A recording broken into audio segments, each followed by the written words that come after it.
construção de cerca de 7.000 metros quadrados, tombada como patrimônio histórico. Projetado no início do século XX, o prédio abrigou entre 1967 e 2014 Cutuca, o Colégio Técnico de Campinas. Revitalizado, agora tem a Campinas Decor, que vai deixar como legado um espaço pronto para receber alunos e professores no ano que vem. Mas qual é a pegada ecológica?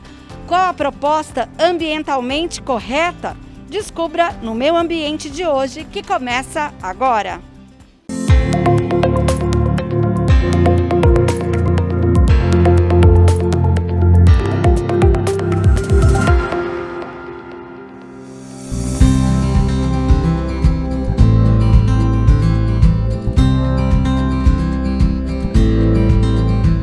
Logo na entrada do prédio histórico, o projeto destaca a vegetação densa, aproveitando o que um dia foi deixado ali. Até uma árvore frutífera plantada por ex-alunos está no local, entre palmeiras de pequeno porte, costelas de Adão, barba de serpente, sica revoluta, dianela e tumbergia arbustiva. Além do cuidado com o piso da fachada e também a preservação da escadaria. Foi justamente preservar, primeiramente, a vegetação que já estava aqui, né? O piso, por ser um prédio tombado, então o piso a gente vai devolver ele restaurado para o prédio. E utilizando espécies também que utilizem menos água, porque com a crise hídrica também que a gente está, entendeu? Se a gente começa a desperdiçar muita água, a gente acaba afetando também com a temperatura do meio ambiente, né? No mobiliário, uma área de descanso com um deck que traz o reaproveitamento da madeira, uma contribuição para que novas árvores não sejam derrubadas. Aproveitamento de madeira, utilizando madeira de demolição, a gente contribui muito utilizando a madeira de demolição. Os móveis, utilizando corta náutica, tecidos aquablock, que são tecidos que podem ficar ao tempo. E a ideia, acho que principal é essa, a gente evitar o desperdício na obra, na execução. Quanto menos entulho, lixo a gente conseguir gerar, melhor para a sustentabilidade do planeta, né? Aqui, o hall de entrada do prédio, que leva o nome de Bento Quirino, cabe um breve parênteses para lembrar deste ilustre campineiro que nasceu em 1837 e faleceu em 1914. Quando a febre amarela chegou em 1889 a Campinas, dedicou-se a ajudar na erradicação da doença. Fundador do Colégio Culto à Ciência e da Companhia Campineira de Águas de Esgoto, onde hoje funciona um reservatório da Sanasa. Aqui, a placa que marca esse feito para a cidade. Bento Quirino também fundou a Companhia Campineira de Iluminação a Gás, chamada de Gasômetro, no prédio que hoje é um posto de atendimento da CPFL na Avenida Anchieta e que, à época, era responsável pela iluminação do centro de Campinas. Abolicionista, republicano, foi delegado de polícia de Campinas após a proclamação da República. Foi juiz de paz na cidade, vereador na Câmara Municipal e cofundador do Clube Semanal de Cultura Artística. Ele, que é homenageado em uma praça do centro da cidade e tem um monumento como reconhecimento do trabalho realizado. Uma escola técnica profissionalizante estadual também leva o seu nome, e uma entidade beneficente de assistência social que atende à educação infantil. A história de Bento Quirino com a educação em Campinas é tema do trabalho intitulado Bento Quirino e Cutuca, Os Passos do Ensino Profissional em Campinas, de Lúcia Pedroso da Cruz. O documento relata que, após a morte de Bento, foi organizada uma associação integrada por cafeicultores e profissionais liberais, amigos e conhecidos, de modo a administrar da melhor forma o legado de 1.000 contos de réis destinado à criação de uma escola. Na primeira ata de Assembleia Geral da Associação, Instituto Profissional Bento Quirino, realizada em 25 de julho de 1915, o testamenteiro, senhor José Paulino Nogueira, tornou pública a intenção do falecido, lançando a ideia da escola. Em um trecho do testamento, datado de 1912, em que é especificado o destino a ser dado ao valor deixado por ele. Deixo para a fundação de um Instituto de Ensino Profissional Masculino em Campinas, isto é, para a construção de um prédio apropriado e mais elementos de patrimônio, 1.000 contos de réis. Assim, o grupo adquiriu uma chácara em um terreno próximo ao renomado Colégio Culto à Ciência, para que ali fosse erguida a nova escola, sendo Francisco de Paula Ramos de Azevedo o responsável pela construção. Mais de um século depois, portas, janelas e piso restaurados para que continue servindo como abrigo para a educação profissionalizante e um grande desafio. E por quê? Esse espaço ele foi todo pensado em promover a sustentabilidade em termos de restaurar o que já existia. Ou seja, então, o piso tem 120 anos, as paredes também foram todas restauradas, todos os elementos presentes aqui foram restaurados, tá? Eu trouxe também esse painel, que ele é um painel que parte da composição dele é composta de garrafa PET reciclável. Ou seja, então é um painel que ele utiliza garrafas PET que já foram recicladas. Seria, na minha concepção, até ofensivo eu esconder algo que já existe que é tão bonito. Entende? Então, por conta disso, eu trouxe esse piso para os dias atuais. Ou seja, ele foi restaurado e foi colocado uma resina nele, que é uma resina fosca, que é o que está na moda do design hoje em dia, podemos dizer assim. E ao mesmo tempo, quando você utiliza esses materiais, também trata-se da conservação, lembrando que é um prédio que a partir de 2022 vai voltar a receber alunos, professores e toda a comunidade escolar aqui. Exatamente, exatamente. A ideia foi valorizar a história e algo que já existia e que é tão tradicional na cidade de Campinas e no coração dos campineiros. Quando a gente fala também nesse espaço de trazer o verde para um espaço interior, qual é a proposta? A proposta é homenagear a Amazônia, que é uma floresta aí brasileiríssima, e também promover o bem-estar no visitante, porque a gente sabe que os elementos como plantas, eles filtram o gás carbônico e acaba liberando oxigênio. No hall de circulação e escadaria, o trabalho de arquitetura que valoriza a amplitude do espaço com 192 metros quadrados. Então a ideia foi realmente manter a estrutura que a gente tem belíssima desse espaço, e criar um espaço de convivência, de integração entre os ambientes e que ao mesmo tempo não deixasse descaracterizar a obra original do prédio. Então aqui a gente restaurou todo o piso de ladrilho hidráulico, que é maravilhoso, mantivemos toda a estrutura das paredes e do teto, fazendo um restauro também da estrutura que cobria, porque aqui nós não temos um reboque tradicional como a gente conhece, aqui tudo é estuque, que é uma técnica antiga, né? De construção, e para manter pelo menos mais um bom tempo aí, a gente resolveu trabalhar toda a massa, uma massa acrílica, uma massa corrida para proteger as paredes, principalmente porque vai voltar a ser um colégio, e trabalhamos uma pintura mais neutra que não agride tanto o meio ambiente, tá? A base de água, e trabalhando todo sempre com esse tipo de premissa. Nós temos que pensar nessa parte ecológica em tudo que nós fazemos. Então aqui a gente tentou não ter tanta agressão, criar tantos entulhos, sucatas, entendeu? Então a gente trabalhou essa questão de materiais que já tem uma premissa ecológica também, para cuidar do nosso meio ambiente, afinal de contas é para nós mesmos, né? Em ambiente preparado para reunir a família e contar histórias, mobiliários que utilizam madeira proveniente de manejo sustentável, vidro, aço carbono, latão, corda.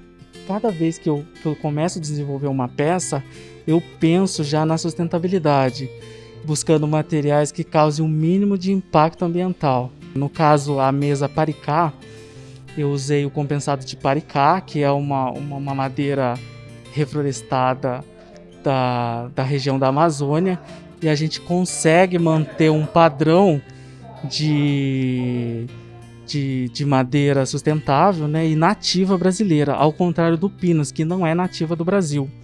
Então a gente consegue ter um padrão de mobiliário com madeira nacional, né, com madeira nativa brasileira e com um alto design construtivo, né. E usei também corda de PET, né, então ela é fabricada em corda de PET. Tá, você acha que essa é uma tendência quando alguém pensa na projeção de um material, de um móvel, de um produto? A gente precisa fazer isso e por quê? A gente precisa sim, por quê? Porque para causar o mínimo de impacto ao meio ambiente. É uma peça com design exclusivo, é um design contemporâneo, de alto impacto, de alto padrão e ele causa o mínimo de impacto ambiental. Então a gente pensa nisso na utilização dos mobiliários, né? Uma sala de convívio familiar, espaço para beber um bom vinho, bater um papo, ler um livro ou simplesmente relaxar. Aqui, esta estante feita de chapa ultra compact, material inovador e sustentável. Acho que é algo que a gente tem que passar para as próximas gerações, então esse cuidado com o planeta, digamos assim, né? E aí pensando nessa sala de convívio que a gente criou, né, baseado na história da família fictícia da Campinas Decor, a gente trouxe alguns elementos que são... Esse aqui é relativamente novo no mercado, faz 10 anos apenas que existe essa empresa, mas é um material extremamente tecnológico, que não é o mármore, né? É um material fino, a partir de 3 milímetros, 6 e 12, com chapas enormes, né? Então isso evita a extração do material, né? E a gente tem uma reprodução muito fiel, aqui no caso a um Carrara, mas a gente tem outras estampas também desse mesmo, em outros tipos de mármore, né? Aí pensando nisso, nós criamos uma adega, que ela é em MDF, que hoje em dia na construção civil é um dos materiais mais sustentáveis, né? Até porque normalmente as empresas que vendem MDF, elas têm as próprias florestas para fazer o remanejo, né? Para produzir a matéria-prima sem que elas tenham que destruir áreas, né? Então normalmente quando elas fazem o MDF, elas já estão replantando ali sempre uma nova área para que ocorra a produção de novas chapas. Esta outra sala também foi pensada em ser acolhedora, unindo a beleza à iluminação natural. Nós usamos de vários artifícios. Um deles é o nosso tapete, que são fibras naturais. Os móveis é uma empresa que investe muito em reflorestamento. A cada R$1 investido na empresa é convertido em 1 metro quadrado de reflorestamento. Os tecidos que nós usamos também sempre têm tear natural. E a gente também quis valorizar muito a iluminação natural que nós temos aqui, bem como essa troca da ventilação natural. E procuramos também abrir a mão do ar-condicionado, então nós usamos os ventiladores. No próximo bloco, a importância do legado que será deixado para a educação profissionalizante de Campinas.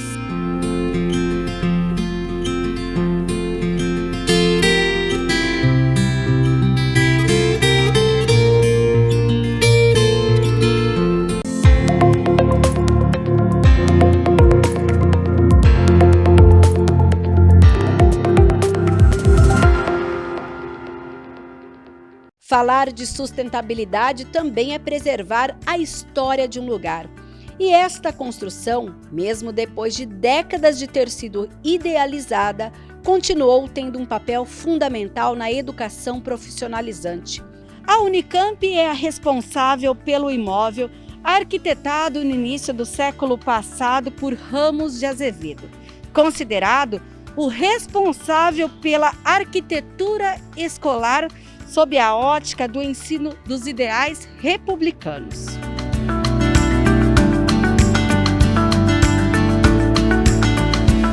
Ideais que na década de 1960 ganharam missões mais arrojadas. Em 1962, a Unicamp e o Cotuca, Colégio Técnico de Campinas, foram criados pela Lei Estadual 7.655. Em 1966, o Conselho Estadual da Educação autoriza a instalação e o funcionamento da universidade e de colégios técnicos industriais de enfermagem e tecnologia de alimentos através de uma resolução. Em 1967, a Secretaria de Estado para Negócios da Educação autoriza a Unicamp a criar e a manter o seu colégio técnico industrial no Ginásio Industrial Estadual Bento Quirino, em caráter provisório, para posteriormente ser transferido para o campus em construção na cidade universitária. No mesmo ano, começa a funcionar o Colégio Técnico de Campinas, com os cursos de eletrotécnica, mecânica e alimentos. A unidade formou milhares de profissionais e destacou-se em diversas premiações em educação e pesquisa. Marca uma boa parte da história de Campinas, está aqui numa das ruas mais tradicionais da educação campineira, né? Que reúne o Cutuca, reúne o culto à ciência, e um prédio que por motivos aí de dificuldades estruturais ficou fechado um tempo, né?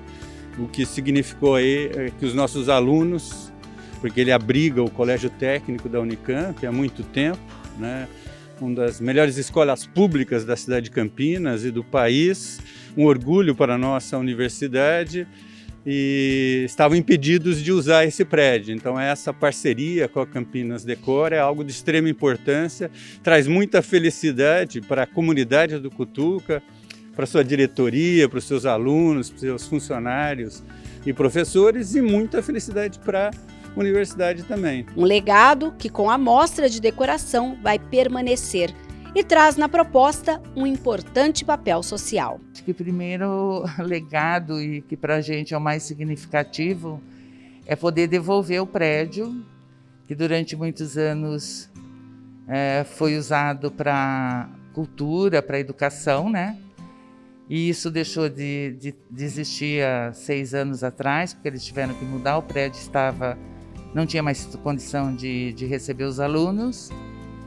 E esse é um colégio que na nossa cidade é conhecido como o melhor ensino, porque ele daqui o aluno já sai muito direcionado às profissões e a conquistar uma boa universidade. Quando eu soube que esse prédio estava desocupado e que os alunos que estudaram aqui durante anos foram para o Taquaral, e uma das diretoras daqui, emocionada, me disse que depois que eles foram para Taquaral, o Cutuca não era mais acessível a pessoas que dependiam de ônibus.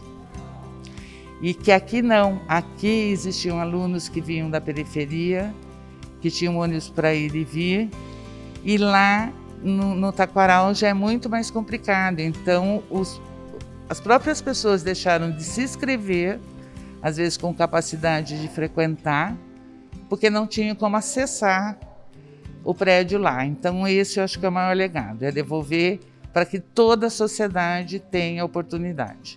Então isso que me deixa mais emocionada de estar aqui hoje e saber que o ano que vem terão alunos aqui, em qualquer condição que seja, que possa frequentar e estudar. O prédio foi tombado pelo CONDEFAT, o Conselho de Defesa do Patrimônio Histórico, Arqueológico, Artístico e Turístico do Estado em 1984 e pelo CONDEPAC, o Conselho de Defesa do Patrimônio Cultural de Campinas, como patrimônio histórico em 1992, juntamente com o importante Colégio Culto à Ciência, que fica na mesma rua. Tombamento este retificado em 2015, que traz entre as diretrizes a de que qualquer intervenção deve ter o projeto previamente aprovado pelo Conselho. O fato de nós termos feito esse prédio já foi totalmente sustentável, porque CONDEPAC e CONDEFAT não deixaram a gente trabalhar nada a nível de parede, a nível de piso. Tudo que tinha da época a gente recuperou, então a gente não fez lixo, não criou nenhuma situação em que pudéssemos não colaborar com o meio ambiente, tá? Então isso já foi, acho que um legado bem grande, porque em muitas outras edições a gente via muito descarte, as pessoas retirando piso, jogando fora para pôr novo, tal. E aqui, como um patrimônio tombado, a gente não pôde e seguiu todas as determinações. Nesses espaços, as antigas amplas salas de aulas foram transformadas em diversos ambientes. Este remete à cidade litorânea do Rio de Janeiro, Paraty. Eu pensei em aproveitar bastante a iluminação que o espaço tem, né? Eu coloco também como sustentável a utilização de um mobiliário de qualidade, um mobiliário que não gere resíduo tão futuramente para o mundo. Então seriam móveis de madeira, com tecidos naturais, que não irão virar um resíduo em 5 ou 6 anos, vão durar 10 a 20 anos. Eu também utilizei aqui umas esculturas em madeira, são madeiras que não teriam utilidade nenhuma e viraram esculturas. Então em cima aqui tem uma prateleira alta, cheia de esculturas de madeira. A artista plástica que trabalhou com a gente, a Gabriela Laruccia, ela também usou tintas à base de água, não poluentes. E, inclusive, a tapeçaria que ela nos forneceu foi feita pelos pacientes do Cândido Ferreira. O uso de cores claras, simplicidade que traz um repensar do consumo em excesso. Neste cantinho, a proposta de uma horta. A responsável está em sua 15ª participação na mostra e fala da preocupação com o meio ambiente. Eu acho que a primeira preocupação foi assim, a gente reaproveitar o que já tinha, restaurar. Então assim, o piso é maravilhoso e é um piso original. A gente não tem, tira um pouco essa coisa do consumo. Além do piso ser lindo, ele já era existente, né? Então esse foi o primeiro ponto. Tirando partido dessa arquitetura, eu tive ainda o privilégio de ter grandes vãos de abertura. E eu acho que todo mundo que vai fazer um projeto tem que se preocupar um pouco em buscar essa luz natural, né? Em trazer essa luz natural. A gente evita trabalhar com luz, com muita iluminação, né? Então, trazer essa luz para dentro aqui, a gente foi muito privilegiado com isso. E a gente tinha uma varanda ao lado da cozinha e eu quis criar a minha hortinha.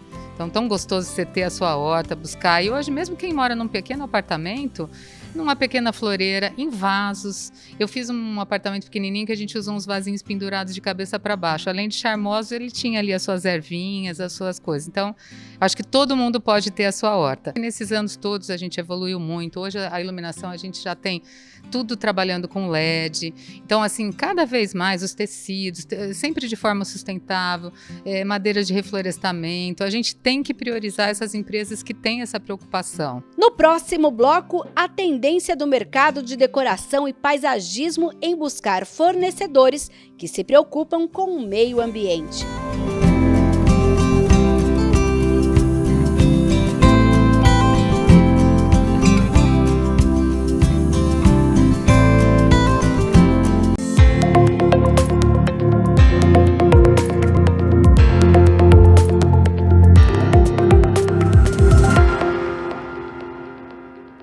Tradição, história, modernidade, tecnologia e sofisticação se misturam na principal mostra de arquitetura, decoração e paisagismo do interior paulista.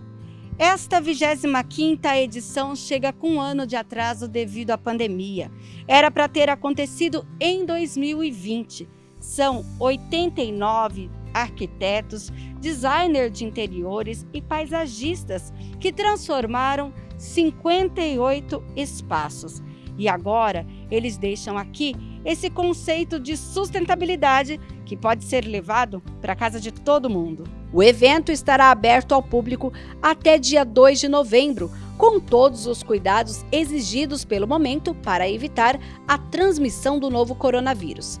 Ainda do lado de fora, um espaço que remete à natureza com pouca interferência humana. Piso drenante, escultura com ferro reutilizado da indústria de aço, vasos com cimento sustentável e iluminação com baixo consumo de energia. Aproveitando que a gente está vindo dessa pandemia e pensando nesse momento que a gente está vivendo, eu pensei nesse ambiente ao ar livre, né? E até dei o nome de Lounge do Reencontro por esse motivo. As pessoas estão hoje se reencontrando e elas precisam de um ambiente aberto, arejado e confortável, agradável, para ficar seguro de ter essa interação. Nos meus projetos, eu sempre gosto de aliar a estética, a funcionalidade, o design, a sustentabilidade. E aí, pensando nisso, como aqui também tem um decline, né? Eu coloquei o piso drenante, que eu acho que ele ajuda na permeabilidade do solo, da água, evitando alagamentos, né? Então eu utilizei também as madeiras, como ele é um piso mais frio, cinza na cor, eu utilizei a madeira para dar uma aquecida, e são madeiras também que elas são reutilizadas. Madeiras que são encontradas na natureza e tem essa questão ecológica. Eu trago também esculturas aqui que também são reaproveitadas também de aços, que tem essa pegada de reutilização. Tem os materiais como o alumínio, o vidro. Então eu acho que a gente buscando sempre aliar a sustentabilidade também no design, a gente contribui muito para o meio ambiente. Quando a gente fala em decoração, paisagismo, tem sempre essa preocupação. É uma tendência? Eu acredito que é uma tendência sim. Hoje no mercado a gente encontra muitos materiais que a gente possa aliar nos projetos e trazer essas coisas ecológicas. Aqui um exemplo de como morar bem com o mínimo. Na 10ª participação na mostra, a profissional pensou em como morar em espaços reduzidos, sendo que grande parte das pessoas passa muito tempo fora de casa.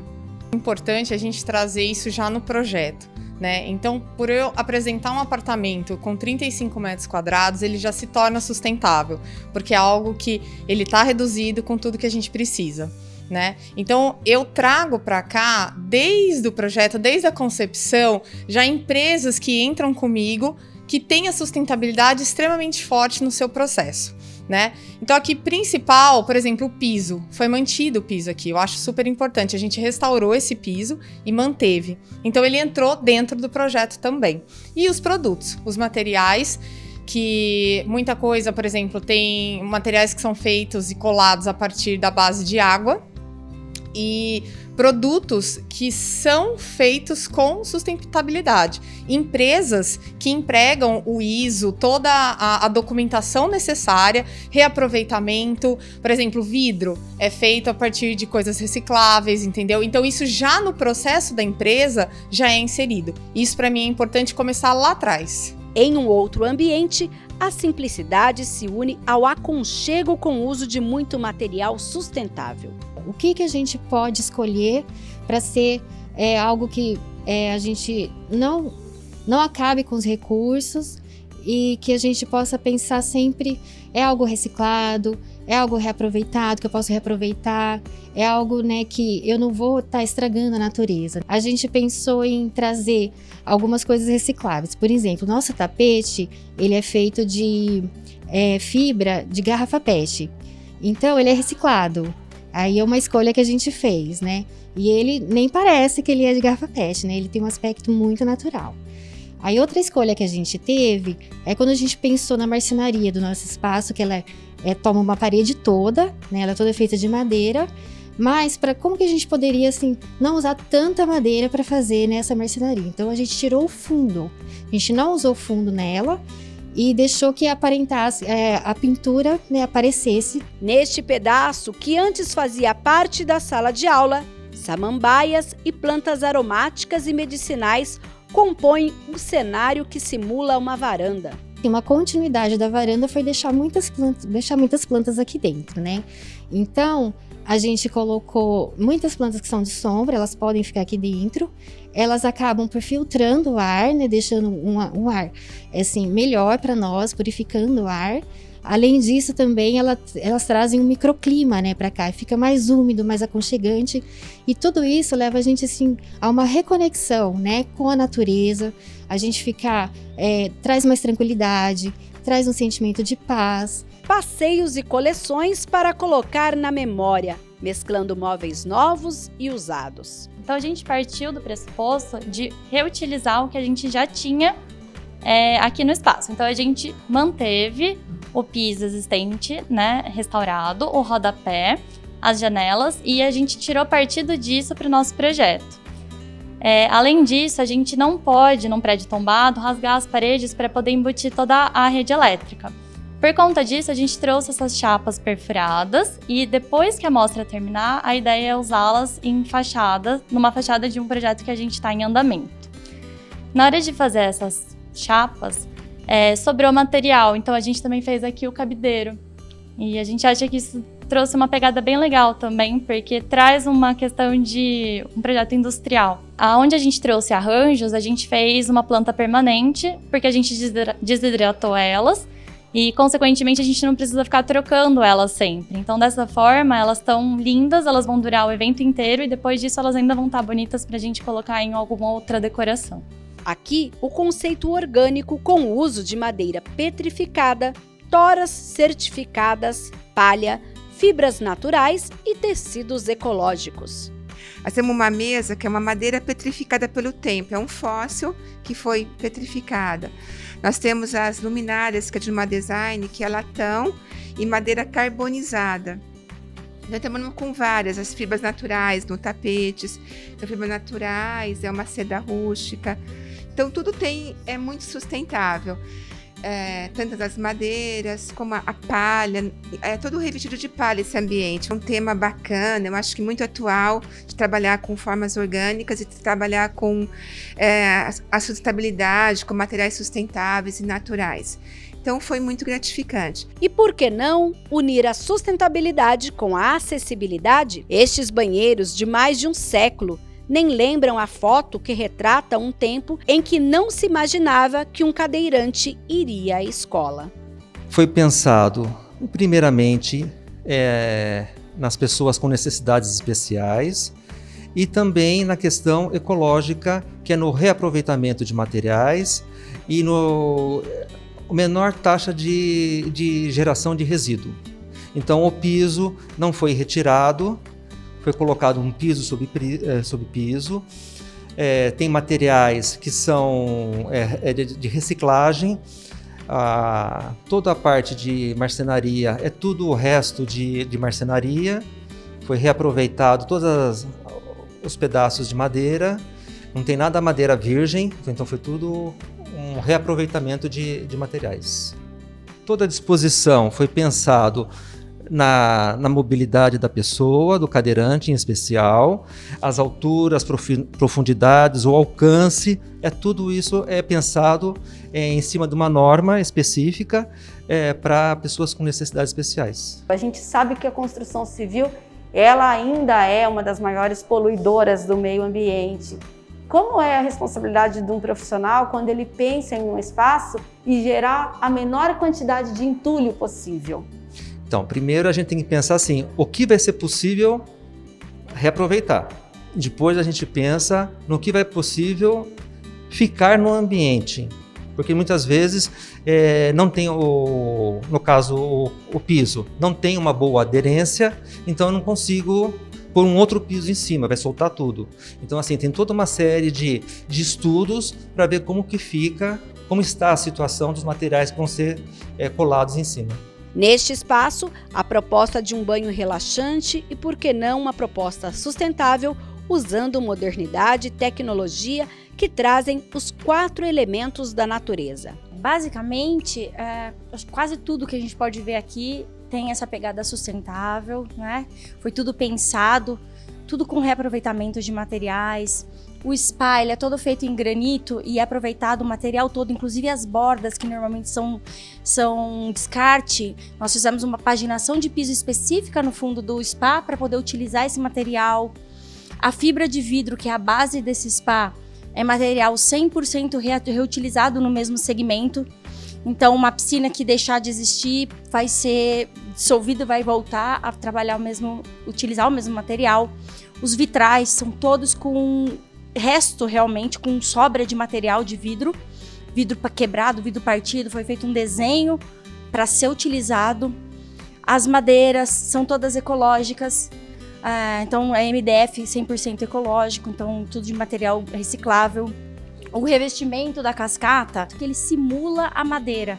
a madeira queimada. Então, já deixou de cortar um monte de árvores no processo, já usou um material cimentício que simula um material da natureza. As plantas, não tenho o que dizer, todas de verdade, né? Todas naturais. Então, assim, a sustentabilidade aqui foi premissa desde o início. A arquiteta lembra que é cada vez mais importante que os profissionais busquem fornecedores que tenham o compromisso ambiental. Tem cliente que pede, assim, mas eu quero tudo ecológico. Então a gente costuma fazer sistema de fotovoltaico para geração de energia.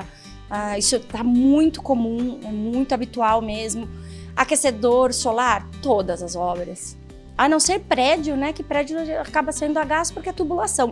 Mas as obras residenciais a gente trabalha com aquecedor solar sempre. E isso já há muitos anos. Então, assim, e o mercado está ajudando a gente, porque está aprimorando isso. E as pessoas querem, sabe, viu? Mas essa empresa, ela tem certificado? Ela tem certificação Green Building? Como que funciona? Né? E daí a gente mostra, tem, essa aqui tá tudo certinho, é amiga do meio ambiente, é amiga do planeta. Tudo hoje é muito pensado na questão do meio ambiente. A gente não vê assim nenhuma proposta, acho que dificilmente de alguma empresa que não esteja trabalhando nesse segmento, né? Nesse sentido de reaproveitar tudo que pode ser reaproveitado. Hoje, por exemplo, eu não recebo um material aqui que não tenha um certificado de uma madeira de florestamento.